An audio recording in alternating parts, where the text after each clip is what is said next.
তোমার নিজের জীবনের নিয়ন্ত্রণ এখনও তোমার কাছে নেই, তাহলে নিজের জীবনের নিয়ন্ত্রণ এখনই নাও। তোমার বয়স যদি 14 থেকে 18 বছরের মধ্যে হয়ে থাকে, তাহলে তোমার জন্য তোমার কাছ থেকে কয়েক মিনিট চাচ্ছি। ভেবেছো কখনো 10 বছর পরে তুমি নিজেকে কোথায় দেখতে চাও? চাও কি আজকের মতোই জীবন চালিয়ে যেতে, নাকি সফল মানুষের মতো নিজের একটা পরিচয় তৈরি করতে? ছেলে হও বা মেয়ে, সবাই নিজের জীবনের পরিবর্তন আনতে চায়, কিন্তু জীবনে এত ডিস্ট্রাকশন থাকে যে আমরা একই জায়গায় ফিরে আসি। এই সময়টায় ভালো অভ্যাস গড়ে তোলা সবচেয়ে জরুরি।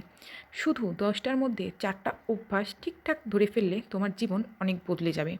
আসো জেনে নেই এই 10টা অভ্যাস কী কী। নাম্বার 1, সকালে ঠিক সময়ে ওঠা। আমি জানি রাতে ফোন স্ক্রল করতে করতে ঘুমাতে দেরি হয়, কিন্তু সকালে যদি ঠিক 7টা থেকে 7টা 30-এর মধ্যে ওঠার অভ্যাস করো, তাহলে তোমার পুরো দিন একদম গোছানো চলবে। ফোন দূরে রেখে ঘুমাতে যাওয়া আর সকালে স্মুথ বাটন না চাপা, এই ছোট্ট চেষ্টাগুলো তোমাকে অনেক এগিয়ে দেবে। নাম্বার 2, প্রতিদিন অল্প অল্প পড়া। এক্সাম আসার আগের রাতে হাই স্ট্রেসে না পড়ে রোজ 30 মিনিট করে 3 ভাগে ভাগ করে পড়তে শুরু করা। এভাবে কন্টিনিউলি রাখলে এক্সাম টাইমে রিগ্রেট করতে হবে না। Number 3, physical activity. Physical activity gym না গেলেও চলবে, বাড়িতে একটু আধটু স্কিপিং, দৌড়ানো বা যোগা শুরু করা। ফিটনেস শুধু শরীরের জন্য না, মনকেও শান্ত এবং ফোকাসড রাখে। নিজেকে ভালোবাসার আসল মানে নিজের জন্য সুস্থ থাকা। Number 4, social media detox. ইনস্টাগ্রামে 2 ঘন্টা কখন চলে যায় টেরও পাওয়া যায় না।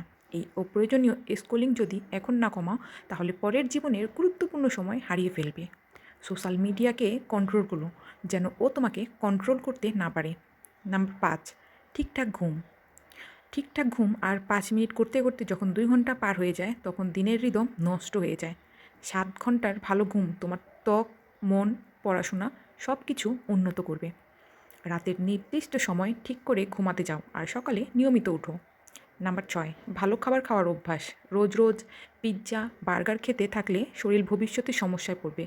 আজ থেকেই খাবার নিয়ন্ত্রণ শুরু করো। ছোটোবেলায় অতিরিক্ত চকলেট খাওয়ার জন্য আমাকে ডেন্টিস্টের কাছে ছুটতে হয়েছিল, তোমাকেও যেন এরকম হতে না হয়। Number 7, time management. সময় নেই, এটা আসলে প্ল্যানের অভাব। সকালে একটু সময় নিয়ে দিনটাকে প্ল্যান করো। পড়াশোনা, ফান, ফ্রেন্ড সব কিছুর জন্য টাইম থাকবে তোমার কাছে। Number 8, reading habit. রোজ 10 থেকে 15 মিনিট একটা ভালো বই বা আর্টিকেল পড়ো। জীবন সম্পর্কে তোমার দৃষ্টিভঙ্গি পুরো পাল্টে যাবে। Number 9, discipline. নিজের করা কথা রাখা, এটা কঠিন, কিন্তু জীবন পাল্টানোর জন্য এটাই আসল চাবিকাঠি। ডিসিপ্লিন মানে জীবনে কঠিন করে তোলা নয়, বরং গোছানো করে তোলা। গোছানো জীবনে সুখ নিজে থেকেই আসবে। Number 10, train. এটা মোস্ট ইম্পর্টেন্ট, যা হচ্ছে না বলতে শেখা। সব সময় বন্ধুদের বা ফোমো, এই ফোমোটাকে আমি বলছি ফিয়ার অফ মিসিং আউট। চাপে পড়ে হ্যাঁ বলার দরকার নেই। যেটা নিজের জন্য ঠিক মনে হয় না, সোজা না বলে দাও। তোমার জীবন তোমার সিদ্ধান্ত, সঠিক বেছে নেওয়ার ক্ষমতা তোমার নিজের হাতে।